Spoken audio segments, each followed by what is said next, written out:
Bonjour à toutes, bonjour à tous, bienvenue dans cette première vidéo de l'année, première vidéo qui a pour but dans un premier temps de vous souhaiter tous mes vœux pour 2021, que cette année vous soit belle et qu'elle réalise vos souhaits tout simplement, qu'elle vous apporte ce dont vous avez envie et qu'elle vous permette de vous faire plaisir. J'espère qu'elle sera moins difficile que 2020, en cela, ça ne devrait pas être trop compliqué.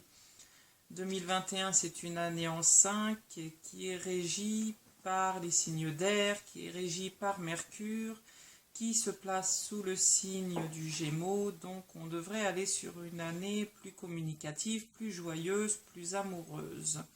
Avec un 5, on vit la famille et les bons temps passés en famille. J'en profite également pour vous parler un petit peu du programme de 2021. Alors on va continuer en 2021 dans la continuité de ce qu'on fait déjà sur la chaîne YouTube, c'est-à-dire les tirages cartes à une différence près. Je vous donnerai rendez-vous dorénavant à chaque nouvelle lune. Ce ne sera plus aléatoire, certains s'y perdaient un petit peu, je fais un tirage, j'en fais pas. C'était pas forcément clair pour tout le monde, ce que je conçois bien évidemment. Dorénavant, je ferai les tirages à chaque nouvelle lune, comme ça vous saurez, rendez-vous pris. Chaque nouvelle lune, on se retrouvera pour un tirage des énergies, bien entendu. Je ne poserai toujours pas de questions, je laisserai l'univers répondre à vos questions. On reviendra sur vos questions également, mais aussi sur les commentaires que vous me laissez, ou je devrais dire les très très longs commentaires. On reviendra sur ce commentaire d'Isabelle qui m'a été laissé il y a 4 jours, qui concerne le sujet des flammes jumelles et qui, comme vous pouvez le constater, mérite une petite vidéo, tant il y a de choses, si je peux dire, ou d'expressions, de sentiments invoqués dans ce commentaire. Alors j'ai évidemment supprimé, enfin je n'ai pas publié le commentaire en public sous les vidéos afin de le réserver pour une vidéo et surtout de préserver l'identité de la personne qui m'envoie ce commentaire, bien que normalement les commentaires sur ma chaîne soient publics. Oups, voici pour les aléas des vidéos faites dans les endroits que nous ne maîtrisons pas. Les caméras, pouf, bougent. Ça fait partie de 2021 d'être en mouvement et de faire bouger les choses et de nous faire réagir en fonction de ce qui se présente à nous. Alors ce qui va se présenter à nous en 2021, ou du moins ce qui va se présenter sur la chaîne YouTube, ça va être les cours d'astrologie. Je les avais promis déjà l'année dernière, donc en 2020. Avec l'actualité sanitaire, ça n'a pas eu lieu, ça n'a pas été publié, ça n'a pas pu être mis en place.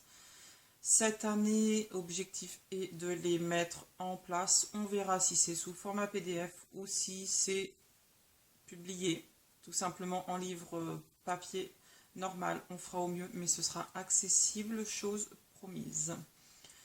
Les cartes également, mes 2 jeux de cartes, mon tarot et mon oracle, qui se sont vus reportés en 2020. Ils devaient sortir mars et septembre 2020. Ils sortiront probablement mars et septembre 2021, ou du moins au minimum un 2021 et l'autre probablement début 2022, suivant toujours pareil l'actualité. Là, un jeu de cartes dépendant étant donné d'un éditeur et du physique. Je ne souhaite pas sur des jeux être en auto-édition, je n'ai absolument pas le temps de faire ça, de gérer ça en auto-édition, je laisse les professionnels le faire.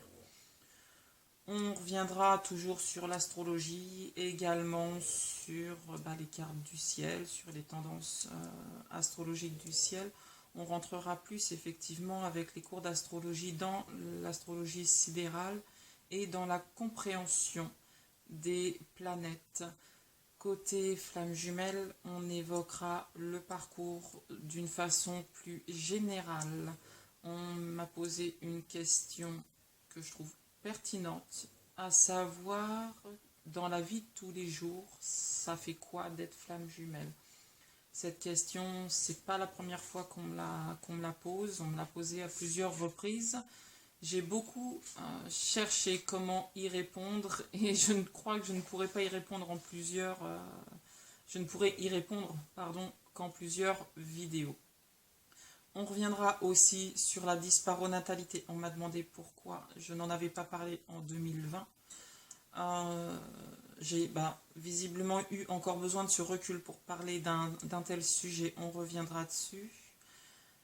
Et je reviendrai toujours sur vos questions. Bien entendu, je ne répondrai toujours pas, je suis désolée, aux questions personnelles qui concernent mon jumeau. Je ne vois pas ce que ça peut vous apporter dans votre parcours de tous les jours d'avoir des informations personnelles.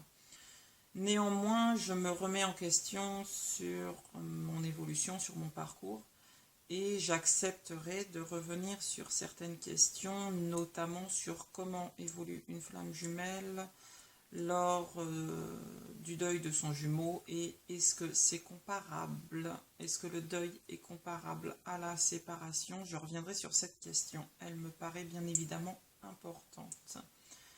En attendant, je vous souhaite tout ce qu'il peut y avoir de meilleur, qui puisse vous accompagner durant cette année 2021. Je vous retrouve bientôt, dans quelques jours, pour répondre à cette question qui m'a été laissée par Isabelle. Et puis d'ici quelques jours également pour la lune qui arrive. Sur ce, je vous souhaite plein de belles énergies, belles âmes. Ciao, bye bye, à bientôt et encore tous mes vœux pour cette année 2021.